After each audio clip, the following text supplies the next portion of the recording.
We are live on the internet. Good morning. Good morning. It's October 7th. And we're holding all sorts of things in the world. October 7th is a rough day for many of our community members. So that is heavy. And there are bits and glimmers of joy, even in a world that sometimes feels like it's being torn apart by conflict. So, holding that space and balancing those is a lifelong. Hopefully, we can cultivate those spaces of joy and hold folks who are suffering and, yeah, just witness them. Do what we can to alleviate suffering. Last week, the artist. Anyone have any feelings about the artist?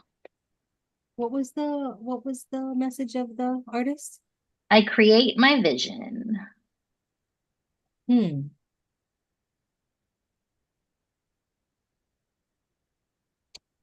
I feel like for me that literally showed up in every ounce of activity last week. Like we moved a whole lot last week. Like organizationally, I'll start there just briefly. We came to some decisions around not a new offering, but a revitalization of a previous offering in the next iteration. That felt just super creative and collaborative and exciting and doable. Might minimize it, but I don't mean it like that. I mean that in a way where it is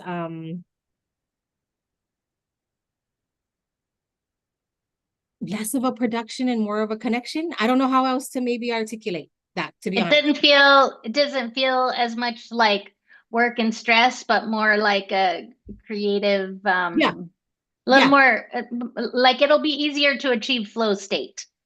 Yes. In this iteration. Exactly. And we've talked about it before too, like just the first time with anything is a bit more dense with all of that logistical stuff and whatnot. And this it was more immediately recognizable, just the things that I could do without being tasked or even have a conversation about the likelihood that this might be needed. Even if it's not needed in whole, it's represented in part though, So yeah. I know we missed you last week, Nina, but did you happen to feel any of this artistic, creative energy? Definitely. Well, first things first, I need the internet to know how thankful I am for my team here. They've really carried me through a very difficult time health-wise, and it's humbling when you have to actually lean on what you say you believe when it's not comfortable for you. It's always easy when it's comfortable. It's really hard when you don't almost believe what you say you do because you're so scared. It's a trust fall. It's a trust fall. And you know what? I fell right into you guys' arms last week. And when I wasn't able, because of my health, to be part of our work here, I found myself doing some unexpected creative stuff that really lifted my spirits. I went through a bunch of old photos of me as a child. And I don't even care if AI steals my likeness, but they made me so happy. And it was so easy to love and support that.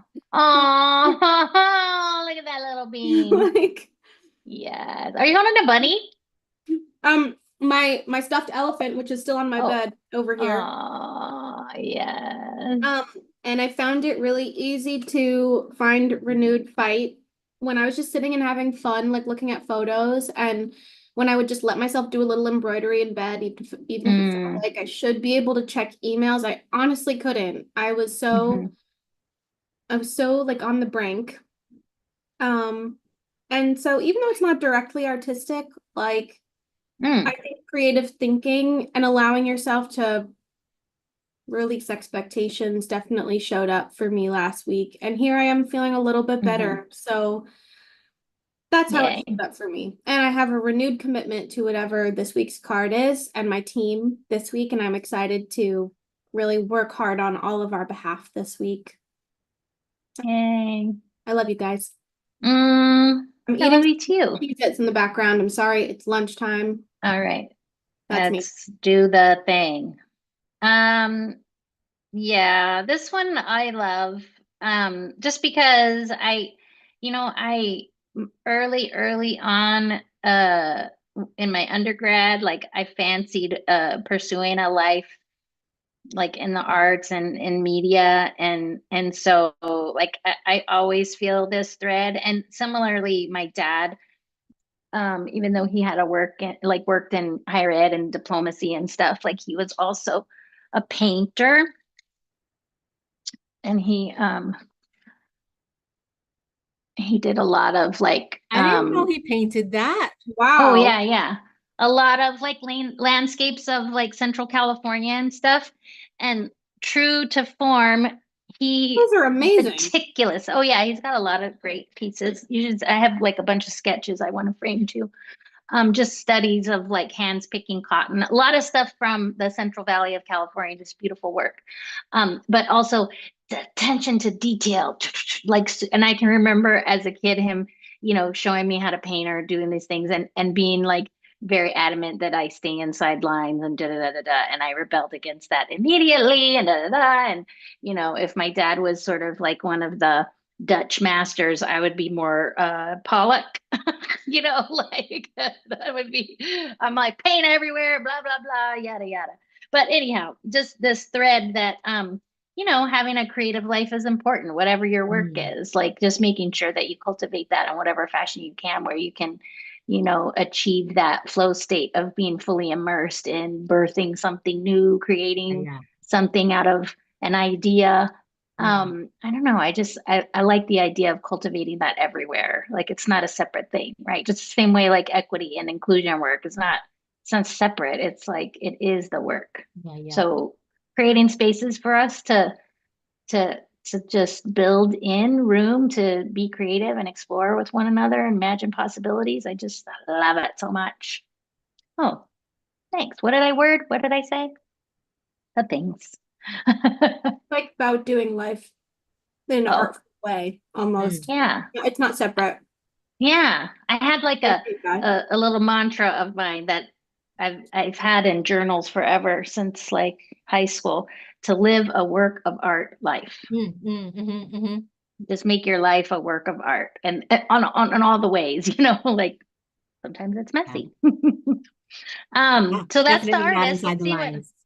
Yeah, right. I know that was so funny. Like I can remember that so vividly. My dad just had to, yeah, some kind of a snapshot of a lot of our relationship. He's like, let's paint by numbers. That's a 5, Yes. not a 3. Yeah. Yeah.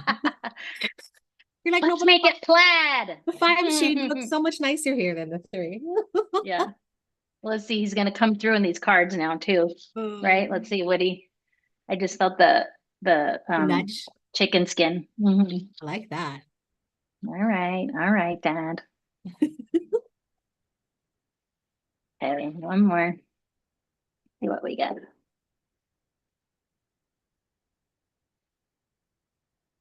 And now we are honorable warriors this week. Mhm. I take a stand for positive change. Yep. We're brave, courageous, strong, passionate, bold, hardworking, territorial, athletic, competitive, decisive, heroic, loyal, disciplined, and action driven. This one always is interesting to me because of these features of being competitive and territorial, which just feel like 180 degrees out from kind of what we're trying to make in the world. So I don't know. What are your thoughts on this? Oh, I don't have to go first, Nina. She just put a Cheez-It in her Yeah, mouth. of Help course. her out. No, yeah. Cheez-Its belong in the foreground. PS, because they're fantastic. I'm sorry. I'm trusting our audience that I can eat on this No, call. no, yes, you Not can. the best 100%. choice. Go ahead. I'll go after you. I am curious about the elements that you had called out, the territorial and competitive. And I feel like we hold different definitions of those words today though. Mhm. It's the same way, like, I think generally, like, people use the word selfish. It's still very much Mhm. so, like, defined as like a self-serving, detrimental, screw everyone else kind of way. But Mhm. there's a way to be selfish that is, in the best ways, like self-serving, self-preserving, self-loving, and that I think elevate you to a place where you can be more for others when you're enough for yourself. And so I'm Mhm. looking at those terms, that competitive and territorial, in that way, like Mhm. tending our garden first, you know what I Yeah. mean? Like, so having the mindfulness and attention Protecting the house. of yeah, exactly. Mhm. And I feel like the name of the card says it all. It's a warrior, it's a warrior state, but it's an honorable warrior though. Mhm. So there are elements there that are true to your being, true to your guiding light, that honor the ancestors, the trials, the tribulations, the triumphs, the resources, the difficulties too, Mhm. to be able to do all of that. So I'm really grateful for that card pull today, Yeah. because I Yeah. am feeling warrior spirit, and I want it to be disseminated and received in an honorable way. So Absolutely. I'm very much Yeah. appreciating that today. Yeah. Thanks. This warrior has a little heart Oh, oh right in yeah. there, Yeah, I kind of did not hidden, recognize that right? previously. I only noticed that today. Oh, I love that, because the previous time we drew this, we were focused on the lightning bolt that they were Yeah. wielding. Yeah. Yeah. Um, yeah. This one, I mean, this is the one, like Mars is the governing planet of this one. I'm an Aries. This one is always like right beneath the surface, and I would fight everything and everyone for, justice and the little person, like just that was kind of, I felt very rage against the machine, right? And in my like balancing where that needs to come through when there, I mean, I think uh the conversation that we have around positive sum versus zero sum and competitive versus cooperative and collaborative decision making and being in relationship with one another and all that kind of stuff, like the instinct to for me to soften that warrior side and really lean into, what is cooperation, collaborative, what does that really look like? It's been like a lifelong journey to discover that, and at the same time know that the choice, the zero sum choice is like, or the choice point to go one direction of the or the other never disappears. It's constantly being navigated in every interaction. And the absolute worst case scenario is you find yourself in a situation where that is, that the path of the zero sum is all that's left to you, which is where you end up if all other paths have been explored and not reciprocated, and like how many times do you continue down that path before you're like, well, but I think like the challenge for me sometimes is like, when is that exhausted? I don't know if you can hear all that thumping, but they're working outside. um and knowing that the choice is still there and it still is a choice, and when will we as humankind know that it's there, but continually choose to not go down the zero sum? It's like there's so many, it feels like, especially now in the world, this perpetual back and forth between that zero sum and the voices of like, hey, yes, we're in that cycle, but when do we stick in that wheel and stop it? And just who decides? It feels very vulnerable to say enough and kind of show your soft underbelly to one another. Um, yeah, I don't know. It's very easy for me to whip her out sometimes, and I have to like tend to her and care for her. So she still feels safe and she doesn't feel like that's her only choice. So that's where I'm at. A lot going on in the world and inside. This is like an observation of a different kind, but I think something I want to continue to look out for in my own life is I've noticed that when I think about these cards, I often use them to justify behavior I already plan on doing or see a certain way. And I want to make sure I focus, like, I think I'm going to start writing down what the card is, because at the end of the week, and even at the start of the week, when I think about what I'm going to say here, I think it's still a little rehearsed for me. Like, I'm listening to you guys' responses and I'm like, what am I going to say? Which is probably self-involved in a way already. But I'm like, maybe I don't know yet how Self-reflective? Yeah, like maybe I need to be really careful and make sure that I allow these cards to guide me instead of plugging my life into the cards. And I know you'll all do a little bit of both, but I think what's always important when you use any framework to examine your life and your behavior is that you really make sure you're like actually embodying that thing, not just seeing yourself through it. Because what I was gonna say after Emily is like, I think I naturally see myself, like I feel this way about myself. That's why I like this card, is I kind of feel like I'm both a warrior and pretty honorable in the way that I approach things. But am I prepared to move this week in the spirit of being both a warrior but also honorable, or honorable but also a warrior? Like, do I know how to not just see what I'm doing in that way and compare them, but really try and be this way? And so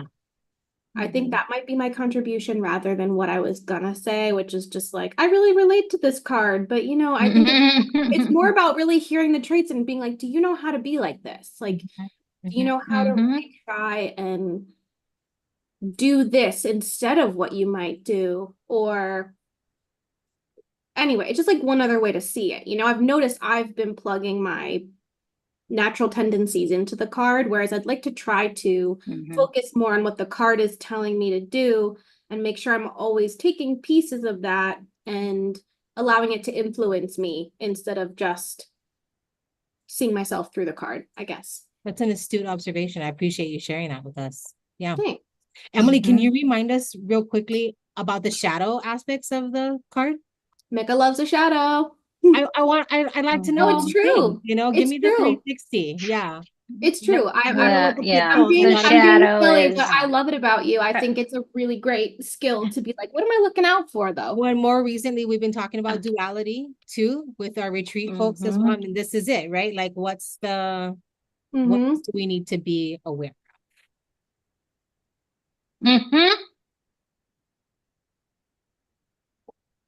Okay. Because immediately I'm thinking, oh, the shadow must be like scorched earth, destroy all or whatever. But what is it? The shadow of the honorable warrior. The honorable warrior can sometimes fall into the negative pattern of the rescuer, a warrior with misguided attachments who needs to be needed to feel worthy. If you're playing the part of the rescuer, you see only the weaknesses in others, not their strengths. You need a victim to rescue to feel valued and loved. This can lead to codependency and disempowerment for both you and the victim. So it's not what I was thinking. Oh, it'll be like, scorched earth. Or well, let me read the rest. Because you sometimes let ambition get the best of you and work even harder when times are tough, you tend to neglect yourself.